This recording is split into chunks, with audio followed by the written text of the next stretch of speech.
Namaskar. Hello and welcome to P Guru's channel. I'm your host, Sree Iyer. A bright Sunday morning to all of you. And today I have with me General Ravi Shankar. And we're going to be talking about how India snubbed China. We're going to give you a presentation, or rather, General Ravi Shankar is going to give us a presentation and we will walk you through that. And he will give us his inputs on what has been happening. Much of this stuff I don't think is out in the public domain. You have to really connect the dots. General Ravi Shankar is very good at doing that. Let's first welcome General Ravi Shankar. General Ravi Shankar, namaskar and welcome to P Guru's channel. How are you, sir?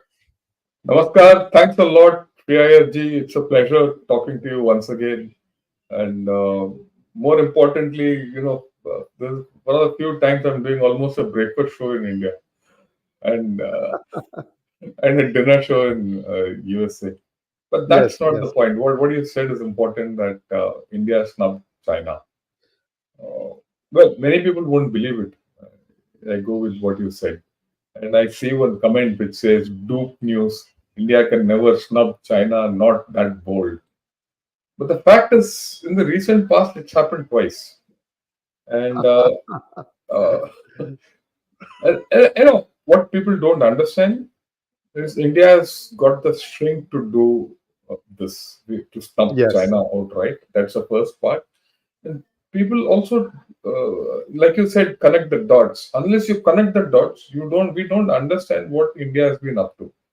It's only when India has the strength to do certain things that we could, we can snub China. So, like you rightly said, go through this presentation because that puts people in the whole picture. Then we'll discuss. Right? You see, look at this. Uh, Next week, the SCO summit is likely to be held. The importance of the SCO summit is that it is China driven. It is one major vehicle to establish a Sino-centric world order. Okay.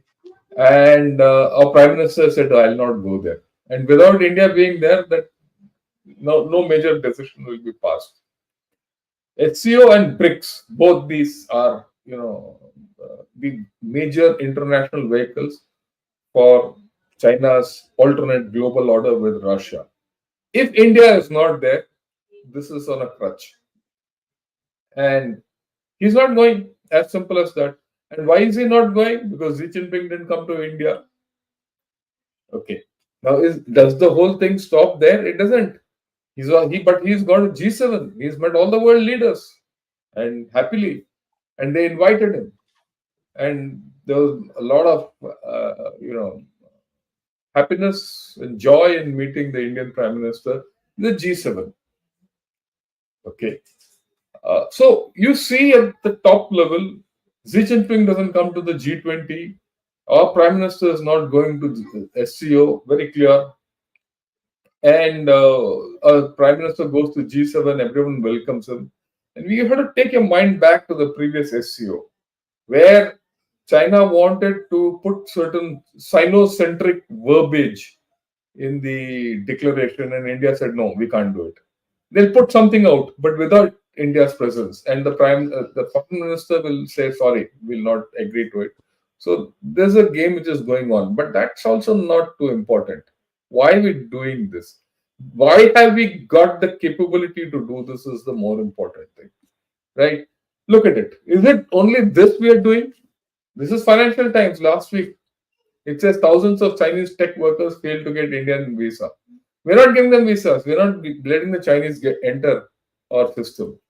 You look overall, India has put in some of the strictest curbs on Chinese businesses since the pandemic and the border clashes. All FDI by companies from countries which share a common border with us, we've not allowed them to invest. Why? To curb opportunistic takeovers of our, valued industry, or rather the high flyers of our industry. Now, electric vehicle maker BYD, he wanted to put up a factory in India. We've said sorry. Okay, Apple supplier, a main supplier, Lakshya, who's based in mainland China, right, wanted to come and expand in India because Apple is expanding in India. Apple is now shifting slowly everything to India, but we're not allowed them to come in. So almost, I mean, why am I saying all this? We pulled the plug on TikTok for the past 4 years. It's been two presidents in USA, and we are not. USA has not been able to ban TikTok. And this is an article from New York Times which says India did it at the snap of a finger. We have not allowed the passenger flights to come. Direct flights between China and India. We've smartphones. We've stopped. Vivo. Vivo. A lot of people have been arrested for. We booked them for tax evasion, and Samsung has taken over, I think, one Xiaomi or something like that, and that factory is gone. So Chinese businesses are being stonewalled. We've put anti-dumping orders in place more than any other country in the world. People say, look, India doesn't stand up to China. This is admitted by everyone in the world that what we have done against China, no one else has done. Right? Not only TikTok, about 58, 60 apps were banned, if you remember. This was long back, and that ban has not been revoked, or not even, there's no talk of that also. We've dropped one China. We've reopened Tibet status, which is major, right? And we've started renaming Indian places in Arunachal Pradesh, or not Arunachal Pradesh, in Tibet. So we are doing, I mean, people don't understand why we are doing all this. You look at the military aspect. In the past 4 years, Eastern Ladakh, we've had a clash. Doklam, we've had a clash. Yangtze, we've had a clash. All three, we've had a major clash, except at Eastern Ladakh, where they managed to surprise us during the pandemic. At Doklam, we said, thank you, get lost. Yangtze, we gave them a good beating. No other country has been able to do this. Yeah. Sir, question for you on Yangtze. Yeah. From what I remember, India ambushed about a patrol of 50 odd Chinese, and their commander was forced to raise the white flag. And they were taken prisoners for some time, I don't know, 48 hours, 72 hours or something. Immediately talks were called and India released them. Is that correct? Is that the correct way to describe what happened, sir? No, it's not an ambush. It's just that those chaps came. Actually, it's not an ambush where 50 chaps were held back. They came organized to take over the Yangtze post. We reacted in time and bashed the hell out of them and detained a few guys. And then later, we released them. Not an ambush in the sense. I mean, let me put it in Hindi. Hindi में अगर बोलेंगे तो हमने उनको दबोच लिया. Okay, just caught hold of them, and so that was a big lesson. After that, the border has cooled down. There's no belligerence. There's no assertiveness by Chinese on the Indo-Tibet border. I'm not calling it the Indo-China border. I'm calling it the Indo-Tibet border. So that there's no doubt. Yeah. In Eastern Ladakh, we still have these talks going on, but then that's a different story. Okay. And then you look at other military aspects. We opened the Sela Tunnel, for which the Prime Minister went and opened. We've rebalanced forces. We're putting up a new corps in Bareilly. Right? We've opened the Zojila Tunnel is going to go 24/7. Atal Tunnel, which goes through, I'll show the maps a little. Atal Tunnel is now 365. We're carrying out anti-piracy operations in a place where China has got a base and it's sitting tight inside Djibouti. We've done Milan exercises, which is with Australia, Japan, and the Quad countries. We've established a naval base at Minicoy. Okay, what's more, we've also reduced import of Russian arms. All this has an impact. It tells China something. Right? Everything has an impact on China. It's not as if they're not looking at all this. Yeah, I mean, this is the Sela Tunnel, where it is. The white line, dotted line, which I put is the Sela Massif. Now, to go from the plains of Assam to the border of Tibet, Sela Tunnel is very important. Having a 24/7 access through the Sela Tunnel means that your complete defense posture has changed. In fact, it gives you a bit of offensive capability. So your power equations are changing out here. Similarly, if you look at the Atal Tunnel and the Zojila Tunnel, which I put. So the Zojila Tunnel is a little in the future. The Atal Tunnel comes from Chandigarh, comes to Dacha goes to Leh. Once upon a time in Kargil, 25 years back, when Kargil happened, 25 years back, this road was not fully functional. Today, it's got full capacity and open 24 by 7, 365 days in a year. Once upon a time, this was open only 3 months in a year. And what's more, from this place called Dacha to Padam to Nimu, we are putting through a lateral road, which means if one road gets stuck, you can go through the other. And this the one through the Zojila is also going to become a 24 by 7 tunnel. The moment this happens, your sustenance of troops there is different. It's not matter of just sustenance to defend. You get offensive capability. The moment you get offensive capability in Arunachal Pradesh, you get offensive capability in this place, equations will start changing. These things don't happen in a hurry. And that's how you get the strength to tell China to take a walk. Okay. And then, you know, this is the Indian Ocean. Okay. You look at Lakshadweep, below that there's one blank thing, that's Minicoy. The wording has gone out, that's Minicoy, where there's a red dot, where we put up a new naval base. Below that is Maldives, where China is trying to put its foothold. Below that is Digo Garcia. You have Andaman Nicobar Islands, and you have a base at Agaliga, which is where we've built and operating a base. And we also, the Dukum is a port in Oman. Now you look at the entirety. China doesn't have a leg to stand on in the Indian Ocean. Whereas you have a base at Agaliga, you have a base at Minicoy, you have a base at Andaman Nicobar. You are dominating the Indian Ocean, and Dukum, you're developing a major port. What does China do? Where does China go? And Digo Garcia, of course, is the major US base with it's a strategic partner. So people have to understand that you are doing a lot on the border and you're doing a lot in the Indian Ocean. Actually, you grip the Indian Ocean. So to say that China will come with 4.5 ships here and all is rot. So they're in a problem. Then you look at certain technological aspects.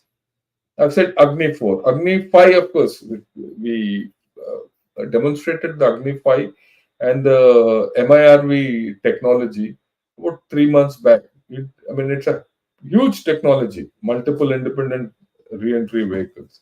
Then Agnikul. Agnikul is here, I put the Prime Minister's tweet out. What is it? It's a low orbit semi-cryogenic engine of a startup based in IIT Madras. It gives you the capability of launch on demand satellites. It gives you the capability of launch on demand rockets. Why? Because you use latest technologies where earlier if you had to make a space launch vehicle, it would take you 5-6 months or even a year. Today you can do it in 3 days. That's the differential which has come in. Then you have this fast breeder reactor which has gone live in Kalpakam.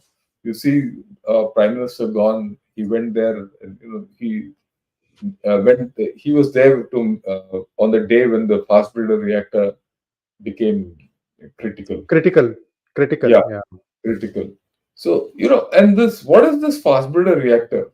This is all about the thorium technology. We've gone into the second stage of thorium technology. Thorium, if you want to get power out of thorium, there are 3 stages. India has a 3-stage program. For a long time, the second stage was stuck. Just what 4 months back, the second stage went critical. Okay, and the third stage technology we have. It's a matter of time before we start. What shall I say? Being self-sufficient in energy and thorium, and we'll be at the top of the thorium technology cycle when it comes in. So there's geopolitical issues. Just think, PM is to visit Russia now for a one-on-one with Putin, and our PM has visited Bhutan recently, about 3-4 months back. This was before the elections, and Bhutan king was invited for the PM's oath taking ceremony, along with the other regional leaders. If you remember, we didn't call anyone from far away. We called those who were our neighbors because part of our neighborhood policy, neighborhood first policy. And all this keeps China out, especially in Bhutan. They're trying desperately to get a foothold in Bhutan. And not many prime ministers of India have gone to Bhutan the way, and this is very recent. Okay. Then, for the first time after a long time, about 2 months back, we allowed public demonstration by Tibetans. This is almost banned. Okay. So, layer by layer, you're opening up the Tibet question. 3 months back, we allowed the Tibetans to demonstrate. Now you are talking of renaming places in Tibet. Okay. Then you have actually said goodbye to the one China policy. You are supporting Taiwan. And you're doing many more things. Then Maldives. Maldives also, the Prime Minister was invited now for the oath taking ceremony. And then he started talking of loan restructuring and the whole lot of things. So things have changed. Actually, when you say India snubbed China, that behind the snub, there's a whole lot of strength that India has developed. And then, of course, uh, our external affairs minister, before the election, this is when he was in Singapore or when he was in Philippines, he was talking of India's stance on Arunachal Pradesh. He went to Philippines and said, "Look, India supports the territorial integrity and sovereignty of Philippines against China." So all these things we never used to do earlier. So what you're seeing now is just a logical extension of India's hardening stance against China. And China knows it. And we discussed it last time also. In our last episode, when we discussed, we said how India has rattled China. Okay. And there's a political continuity in this whole story, which is very important. And that people have to understand. And we are doing everything seamlessly. And we have the same prime minister going through for the next 5 years. And we have a pretty strong coalition. And unlike what many others talk of this coalition being uncertain and all that, I don't agree with it. I think this coalition is going to last its thing because logically everything is there. So overall, if you see, yeah, I think we can take the slides off. Unless you want to talk anything on the slides, then we can. Then Yeah, just one thing, General Ravishankar. The reason some of the text fell off of the box is because StreamYard doesn't do a good job of rendering PowerPoint yeah, files. So what next time we will do is put the PDF equivalent of the PowerPoint. yeah, we'll do that. Then it stays that way. That was the reason. So I don't want you to spend time going and fixing your PowerPoint. Nothing wrong No, with that's okay. PowerPoint. Yeah, that's okay. Yeah, So that's part of the thing. But the main thing is what we have to realize is our equations with China are changing. Our equations with China are changing for two good reasons. One is India's rise is unstoppable. I mean, if you remember, we did a program on this, why India's rise is unstoppable, right? We did it, I think, about 6 months back or 7 months back. Yeah, right? India can't be stopped. The second thing is what people don't understand, and which is that the China itself is declining. It's declining for many reasons. Many people won't come out with it and say, look, China is declining. Why? The West has interests in China.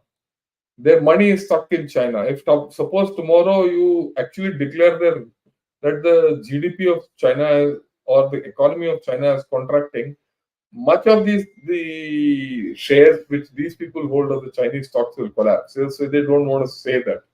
Okay. But my view, it's going back. And in fact, tomorrow, I mean, yeah, tomorrow US time and today evening, I'm going to do a thing, just over the past 24 hours, uh, quite a few interesting articles I've picked up from the Chinese media, just about 24, 48 hours news, very diverse. But I'm going to discuss them. When you look at it, you see that there's a muddled picture coming out of China. And I've titled it The Great Jigsaw Muddle, not a jigsaw puzzle, it's a jigsaw muddle. Right? So China is declining. And China can't get away with everything. For many reasons, China has been able to get away with many things by making brash statements and wolf warriorism and all that nonsense in the past, and it continues to do so a lot against the USA. But I think they have started realizing that they can't do the same with us. Whatever they do, we're going to give it back to them, absolutely in a mirror form. So I thought I'd put these points of view across, so we could discuss. You could have questions, we can discuss, and then we could probably go to the audience. Yeah, General Ravi Shankar, one of the things that we have promised each other and we will do, and we have not done it yet, is the ongoing Agniveer proposal. Some of the stuff that you had proposed that has been listened to, and I give you credit. And in fact, I also take credit because we were one of the Yeah, first ones on Pigurus to say that this is how it should be tweaked. For example, now the number is 7 years and 50%, but I think we asked for 75%. Again, that 50 could easily become 75. Looks like that's where it is headed. So I think, sir, it's a feather in your cap. You took this stand when nobody else was saying anything about this, and okay, and I got trolled yeah, badly for it. I got so trolled that is the badly. thing. Yeah, Yeah, and that's okay. That's part of the game. In fact, I was getting trolled badly. I must tell you something about this. Whether it's 50% or 7 years, the change, we don't know. Let the government come, let the new chief come. He'll take a call, and something will come out. The good part is that they took heed ultimately, and they're changing. They're yeah, changing the whole story. The bad part is they didn't do it. They didn't take sensible advice at that point of time. But I'm not upset with it because about 3 months after I put out my articles and I spoke on P Gurus, I also spoke on Sanjay Dixit's Jaipur Jaipur dialogues. dialogues. Yeah. Yeah, and I also spoke on Gunner Shot. And people said, look, yeah, a lot of people didn't like what I said. Honest. In fact, I must tell you this, right? I spoke about it in Jaipur Dialogues last year in their annual festival. First, when I spoke against the Agniveer, my following in Gunner Shot fell down. But that doesn't matter. I kept it. When I spoke to those people who matter, they said, "Sir, we've taken your articles into consideration. In fact, the guy who was actually handling this whole story, he said, "Sir, everything you have spoken is on my table.